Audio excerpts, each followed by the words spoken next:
I'm Dave Holt, President of RP Management. Today I want to talk about a few things to consider before becoming a landlord. Now I understand that becoming a landlord may not be your first choice. Obviously you might be looking at selling your property, but the property value just isn't there. You might owe more on than what the property is actually worth, or you're simply being relocated out of the area quickly and don't have time to sell your property. So renting becomes a viable option. Now here are some of the things to consider. Certainly cost is very important, but let's look at some of the benefits. I mean, cash flow, certainly, but you have your tenant actually paying down your mortgage, so you're building equity by your interest. Your principal payments are being made by the tenant, and therefore your principal is being reduced, and therefore you're gaining equity. You can also depreciate the property, which can be certainly a tax advantage, and all the things that you're doing to the property can be tax deductible, and all the management costs are tax deductible as well. So the benefits can certainly outweigh, and if you have appreciation in the property, and certainly in this market right now as property values are appreciating, that's another benefit that you have. So if you look at the overall benefits, it can certainly outweigh the cost. A second thing to be considering is Section 121 of the IRS code, and it's one of these things that a lot of landlords, before they start renting out their properties, really don't consider.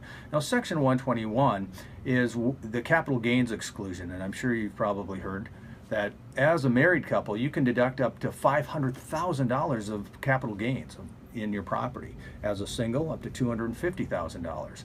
So there are some requirements, of course, and one of the requirements is that you have to live in the property 2 out of a 5-year period. Now, the importance there is that if you rent your property longer than, say, 3 years, you might void your opportunity to take advantage of that Section 121. So if you've lived in your property for 2 years and then rent it out for 3, that would qualify. So you have to consider that time frame of renting before you start, because you don't want to get into a long-term lease and now all of a sudden find out that if you've had capital gains that you can't take advantage of that Section 121. If you have no gain in the property, it's kind of a moot point, but it's something that you should still consider before renting the property. Rental licensing is another consideration. Now in our area, the Twin Cities here, rental licensing is popped up all over the municipalities. I mean, every city practically has some sort of rental licensing, and the fees vary anywhere from $50 all the way up to $1,000 if your property is located in Minneapolis. So you have the application process that you need to go through, and in many of the cities they actually come out and do an inspection to make sure that your property is up to code, and as the landlord you're required to bring your property up to the maintenance code. So that's something that a professional management company such as ours could do for you, but things to be considering because it all comes into play.